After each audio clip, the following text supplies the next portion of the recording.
Welcome everybody to Gulf Coast South Area Health Education Center's Career Chats. This is just one of the many student programs that we offer at Gulf Coast South AHEC. Career Chats is meant to be a way to help you explore all the different health careers that are available to you. So we like to chat with various health professionals and learn all about their careers, the good, the bad, and the ugly. I am very happy today to introduce Nicole Marquez to you students out there listening. Nicole has a master's degree in mental health counseling, and she is working as a health educator at Gulf Coast South AHEC, specializing as a certified tobacco treatment specialist. Welcome, Nicole. Thank you for joining us today. Now, some students out there may be going, I have no idea what a health educator is. Is that like a teacher that just talks about health? Well, I found a little video for you I'd like to bring up. It's a day in the life of a health educator. Give me just a second. I'm going to share that on the screen here. And I'm going to look to Nicole to give me a thumbs up that you can hear this video. Here it comes. People with good health often take it for granted, but a healthy lifestyle is something that most people need to work at. And that's where health educators come in. They help people learn to take responsibility for their own well-being. Either one-on-one or in groups, these professionals meet with clients and assess their needs. Then they develop a program or approach to address those needs. This can range from teaching about making better food choices to explaining how to cope with a specific illness. They may prepare and distribute health education materials such as reports, bulletins, films, videotapes, posters, and photographs. Excellent interpersonal skills are essential. You must be able to explain complex concepts in ways that are easy for the average person to grasp. In addition, it's important to put clients at ease. Many people are reluctant to discuss very personal health issues. A friendly and compassionate disposition is helpful. To become a health educator, you need to have a thorough understanding of the issues you handle. Many people in this field have a master's degree. Hi, good morning. My name is Madhvi. I'm calling from the New Jersey Poison Center. I'm a health educator here at the Poison Center. This is a growing profession with opportunities in government, educational institutions, and private companies. As our country continues to move towards putting more focus on preventing illness, health educators will play a vital role in helping people live longer and better.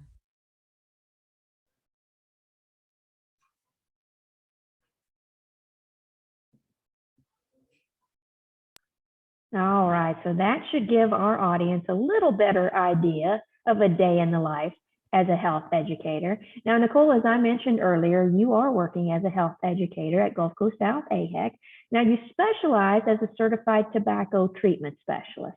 Can you please tell us a little bit more, describing your job as a CTTS, and then tell us how your master's degree in mental health counseling actually aids your career as a health educator? Sure, absolutely. So as a CTTS with GSAHEC, my job is to help tobacco users quit. So I facilitate classes for individuals in the community, as well as individuals in behavioral health treatment programs, substance abuse treatment programs, and private organizations. Part of those classes is really getting them to understand the harms of tobacco, how you can successfully quit, developing that quit plan in order to change those habits. Although I don't do counseling with them, my master's degree in mental health counseling has provided me with the fundamentals. So like learning how to talk to people, how to be supportive. A lot of our clients are going through some struggles, and knowing how to support them through that, that's definitely been something I've been able to draw from my experience with my master's. So you said it, and we heard it in the video too, communication skills are very important, especially when you're trying to do preventative programs or cessation programs, and it's important that you listen and understand with your audience, because we all know it never works to say, you shouldn't smoke. Okay, Nice to meet you. See you later. That kind of conversation never works. So I do imagine that your master's degree in mental health counseling really did help you to prepare for all of the health education topics. And it's not just tobacco cessation that's a health education topic. Can you give us a list, help us understand the many different health topics that are available out there that can be taught to communities? Sure, definitely. Lots of things can fall under the health education umbrella, and that's the beauty of health education is we're able to provide what the community needs. If it's diabetes education, if it's nutrition, exercise, fitness, cardiovascular disease, it could be stress management, different types of cancers, breast cancers, HPV.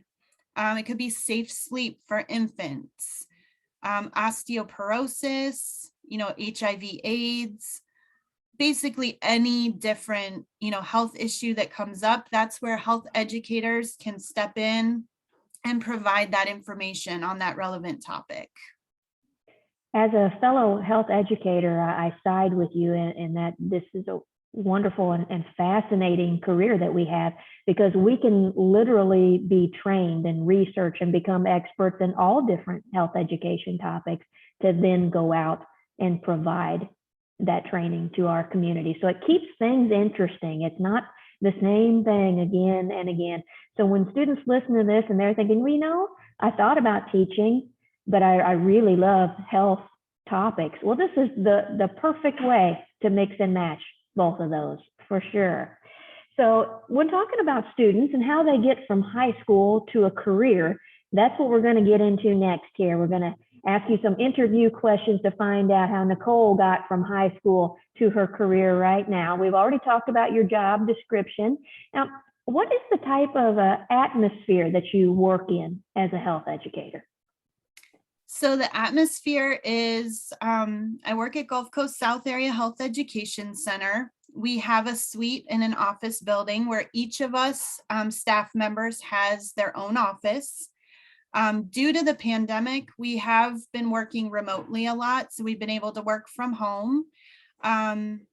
We are doing like a hybrid now where we have some office time and some at home. When I'm not in the office, I'm usually in, one of the hospitals or community health center or a business offering an on-site class. So there's lots of different, contexts in the community that we would be out visiting as well. Now, we've talked about the programs that you offer, and of course, many different participants from, mostly adult participants, so over the age of 18 and heck, all the way up into their 80s who want to quit using tobacco or nicotine. But tell us about, what fellow health professionals do you work with in your career? So in our office, we have a lot of different backgrounds. We have some of our team has, a healthcare background. Some has, mental health counseling or social work. Somebody has a business degree. There's healthcare administration, education. So lots of different backgrounds there. But when you think about those connections in the community, there are different, we work with a lot of healthcare providers. We work with, a lot of educators, teachers, both, primary and secondary, and then also the college level. So there's a lot of different backgrounds that we work with. Sounds like it can get pretty exciting out there, meeting all of those different professionals and working together to create programming. Is there such a thing as a typical day? That's one of the things I love most about this job is there really is no typical day. I do facilitate education sessions. I do some provider trainings to train healthcare providers on how to talk to their patients about tobacco use. But I also am involved in community events. We may be asked to have an information table at different health fairs or events. We do classes for the behavioral health sites, so substance abuse and behavioral health treatment programs. So there's so much variety And there's so many work groups that I can be involved in, the tobacco-free partnership, and where all the community partners come together to really look at the tobacco use in the community and how we can impact that in a positive way. There's also networking groups. So there's all these different opportunities to be involved in different things. And that really does mix up the days. You've got, different opportunities. The other thing is, when I have time to fill, when I'm not teaching a class or doing a training, I can do outreach to different organizations in the community to really promote our programs and let them know what we offer. So there's a lot of flexibility, and it gives me the opportunity to change up my days so they don't look the same. Well, it sounds like you cram a lot into your work week. About how many hours would a health educator put in during a week, and what kind of starting salary could be expected? So the hours are typical 40 hours a week, but they're flexible. Like where I work, we do, sometimes we have an evening class or maybe a weekend class, but we're able to, take that extra time that we spent and flex that out during the week. So maybe it would give me an opportunity to take a morning or an afternoon off if I need to go to an appointment or something like that. So there aren't really typical, office hours would be 8:30 to 5, but sometimes my schedule doesn't necessarily line up with that. In terms of a starting salary, it's usually around $45,000 a year for somebody who has a master's degree. Okay, good information to have. So why did you decide to pursue this career? So it's kind of funny how I ended up in this career. The path to this current position was filled with many stepping stones. I started off when I first graduated with my bachelor's.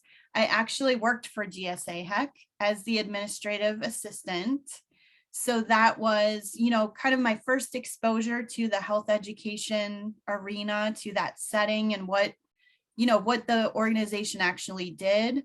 I even helped teach some of the osteoporosis education programs back then. So I had a little bit of taste of that health education myself. From there, I actually moved on to work in the child welfare arena for a couple years, which is what drove me to really want to pursue my master's degree in mental health counseling. So I did that. And then I was able to work for an employee assistance program. So that really helped me refine some of those counseling skills that I learned. And then, after all of that, the opportunity presented itself to come back to GSA Heck and, work in the tobacco program as a tobacco cessation specialist. And I feel like this is kind of a culmination of all my experience. And I forgot to mention, as I was pursuing my master's degree, I did an internship with a private practice counselor who does tobacco cessation. So I had some exposure there to the tobacco education. So all of these pieces just kind of came together for me and really fit nicely with this position. I love the way how you described your path to get to your career, because some students may think, well, okay, I finish high school, then I go to college. I finish college, then I get a job, and then I work in that job until I retire. And it's not always that cut and dried. Sometimes you go different places, you pick up new skills, you learn new terminology, and you gain knowledge, and you're all the while you're absorbing like a sponge to figure out exactly what it is that you do enjoy doing. I think one of the latest statistics I read is that you could change your mind between 8 and 12 times trying to figure out what it is that you want to be when you grow up. And I think I changed my mind like 20 times before I figured out that, I love health education as well. And that's okay to get out there and dabble to find out what you really do enjoy doing. So thank you for sharing the path that took. Now, we sometimes know that not all careers are happy each and every day. So could you share with us maybe what's the least satisfying about a career as a health educator? So the least satisfying would probably be getting to the point where you understand that you can provide information and you can share your knowledge with people, but ultimately they're the ones that have to make the decision to take that information and use it to make a positive change in their own life. And so sometimes I feel like I go out there and I want it more for them than they want it for themselves. And so it takes some getting used to, just in terms of learning the patients, to deal with, not everybody that you talk to is going to be like excited about the information like you are and take it to make those changes right away. Everybody takes their own time to do that and go through that process.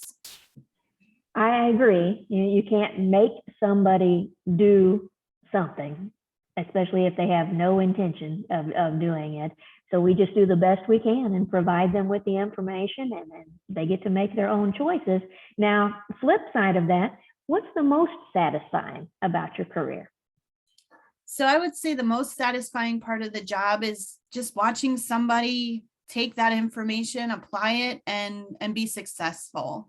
And I recently had a client in one of our classes that had taken several classes before. She said, I've tried so many times to quit and I just haven't been able to do it. And the first class that she took with me, I could tell that she wasn't ready to quit. She was very receptive to the information, but I could tell she wasn't ready to really take those steps. But then through the consecutive classes, I was able to watch the change in her attitude and her openness and the willingness to take those steps. And I recently had a class last month. She returned to this class and she's been tobacco free for over 30 days.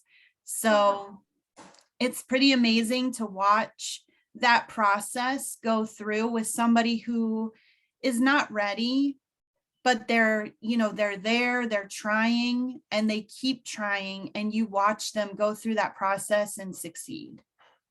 That's such a good feeling to be able to provide information and have somebody actually better their lives, make themselves healthier because of some of the information that you were able to provide for them. Now, you mentioned in the beginning, because of the pandemic, we have been doing more virtual classes. Can you describe any other ways that a health educator's profession has changed in response to this pandemic?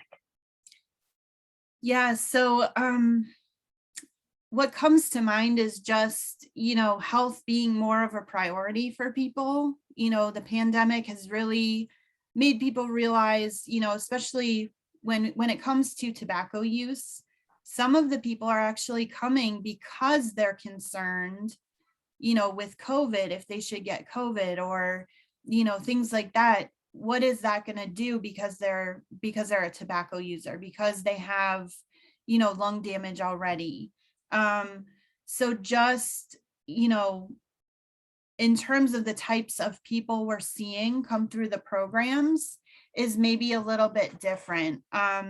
And some people on the flip side are a little bit more hesitant to seek out those health services because they don't want to go and be exposed to a healthcare setting. Or so it's just having the ability to look at each person and know kind of what experience they're having and being able to support that.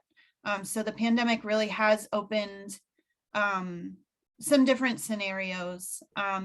We are doing virtual classes for those that don't want to come to an in-person class or maybe don't feel comfortable. So that's been a challenge from a technology standpoint. We're trying to do as much as we can to support people through that gap, but we're bettering that process every day. We have different things that we do to try to support people through that transition. The entire healthcare system has had to learn to pivot during the pandemic to offer telehealth, telemedicine, find other ways to still be in touch with their patients, with their clients. And as you mentioned, GSAHEC is no different. We still need to get out there and have these quit classes and offer our programs. Now we just have to do it virtually. Another thing we've become experts in, Zoom. Yes. So for students out there, maybe like, this sounds pretty good. I would like to be teaching and training and providing health education topics to my community so I can help them better their health. So tell us, what type of classes did you take in high school that you think would help you now in this career? So I think definitely public speaking is something that, if you're interested in this career, you'll want to be comfortable speaking in front of people, because that's a lot of what we do. We get up in front of groups and we share information. Sometimes it's in a larger setting, sometimes it's in small groups, and it might even be done on, one-on-one basis as well. And part of my job is that I actually do trainings for healthcare professionals too. So that's, those presentation skills are important, and, those can be developed over time, but a confidence and a comfort getting up in front of people, start to work on developing that. And that will be really helpful. Now, back in your high school years, which weren't that long ago, Nicole, what kind of student were you in high school?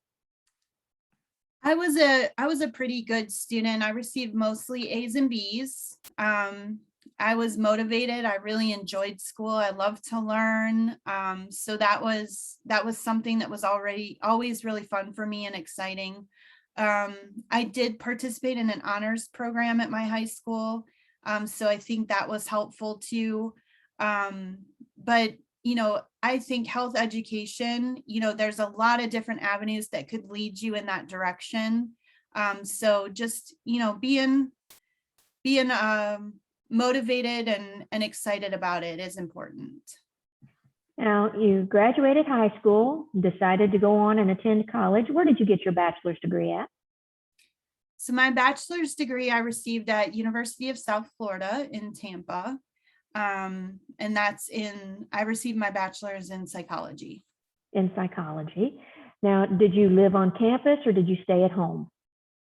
So I actually lived on campus for my freshman year.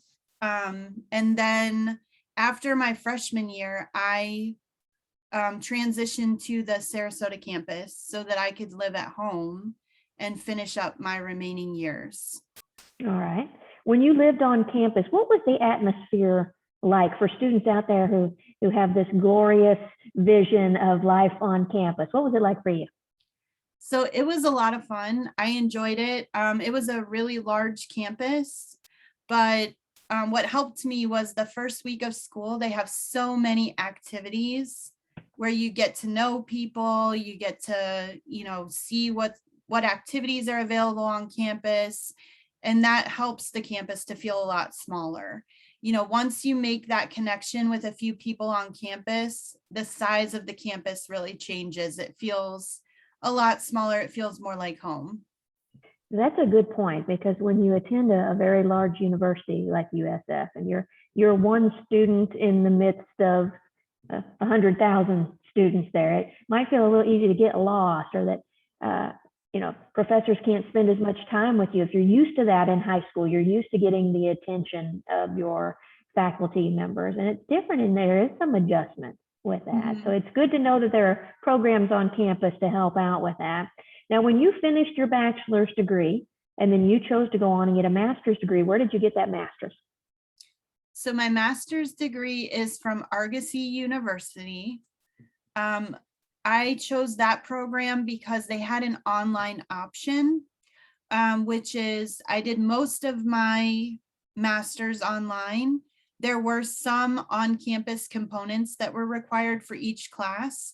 So I would go on campus for, they called it like a residential weekend. So I would go Friday, Saturday, and Sunday once during each class for that on-campus in-person instruction. And then the remaining part was done online. And that gave me a lot of flexibility to still be able to work full-time and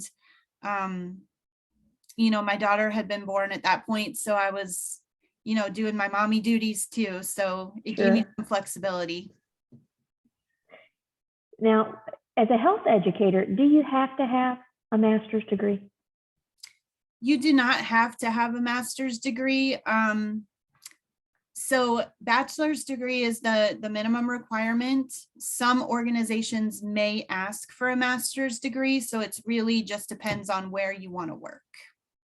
Okay. And we've talked a little bit how, it's important to be lifelong learners and always, especially as a health educator, you're always learning something new. You're always researching something new.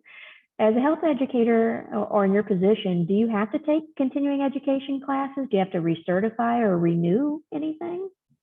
So as a health educator, you typically don't unless you have a special certification for something. So because I am a certified tobacco treatment specialist, I do have to do 10 hours of continuing education every year to keep up my certification. But that, like I said, that's only for the tobacco treatment specialist certification, not for my position as a health educator. Right. And can you imagine if we didn't do those continuing education, we wouldn't know how to talk to people about vaping or hookah or, the mods and the pods and the APVs and smartphone vaporizers. There's always something new out there that we have to keep learning for sure. Now, one of the big questions that students always have, because none of us has figured out how to grow a money tree in our backyard, how did you pay for your education? So I was fortunate that my parents were in the position to pay for my undergrad. So I did not have to take out any loans for my undergrad, but I did finance my master's program through student loans. So I do still have loans for that. And sometimes students are scared of that word loan because, of course, loan you have to pay back. Is there anything you can say to put their minds at ease, that let them know that, scholarships, grants, and even loans are okay? Yeah, definitely. So even if you have to take out a loan, the benefit is that you are going to be able to get a better job. You're going to be in a position where you can pay back those loans. Student loan companies are very flexible. If you can't make a certain payment, they will work with you. They just want you to pay something on it so that they know you're not just totally forgetting about it. But they will work with you, but just, make sure that you're focused on the benefit of the job that you'll be able to get, because you're going to be in a better position to pay off those loans. So also, Joan is a great contact for you for scholarships. There's lots of scholarships available. So if you, pursue as many as you can, because you may get small ones, you may get big ones, but they add up and that will help. Every little bit helps. Absolutely. And until we figure out how to grow that money tree, scholarships, grants, and loans, anything you can do to put yourself through college, because one of the best things that was told to me early on in life is that nobody can ever take your education away from you. Once you have that certification or that degree, you carry it forward through the rest of your days of your life. Nobody can ever take education away from you. It is never a waste to further your education. Good advice for sure. So before we close out this interview, Nicole, do you have any last words of wisdom or best pieces of advice for students who might be interested in becoming a health educator? Yeah, absolutely. The best advice that I have is, even if you don't choose to start your career out as a health educator, keep it in your back pocket. There's lots of flexibility. There's many people who start off working as healthcare providers, providing that direct care, and they may transition into a health education role. For example, a few years back, we had a staff member, she had a nursing background. She worked as a nurse for several years and decided that she wanted to try something different. She was able to transition into a health education role, and she worked with us for several years. And then she transitioned back into a position where she could use her nursing degree. So there's a lot of flexibility there. And health education is a field where there's so many opportunities. You can specialize in different, topics. You can, you're always learning new things, and there's always going to be a need for health education, because we are the ones that are able to give that time to the patients or the clients that the direct healthcare providers sometimes can't give them. They may be the experts on, the different health topics, but we have the time to sit and go through them and explain it and really give them that one-on-one support and answer all the questions. That's great advice, because sometimes students are like, just let me get through high school and then I'll worry about college and career. And you may not realize, and when you do finish high school, you're 18. If you get a bachelor's degree, you finish, you're 22, and then look out world, here I come, I'm going to get a job. Well, you're going to have to get up and go to work each and every day until you can retire. And people usually cannot retire comfortably until they're 65, 67, 70 years old. That's a long time to be on the job. So bottom line is you better enjoy what you're doing. And to have a job such as a health educator that offers so much variety and opportunities is a good choice to explore for these students. And students, what I'd like to offer to you is you can see our website up in the background of both Nicole's screen and my own, www.gsahec.org.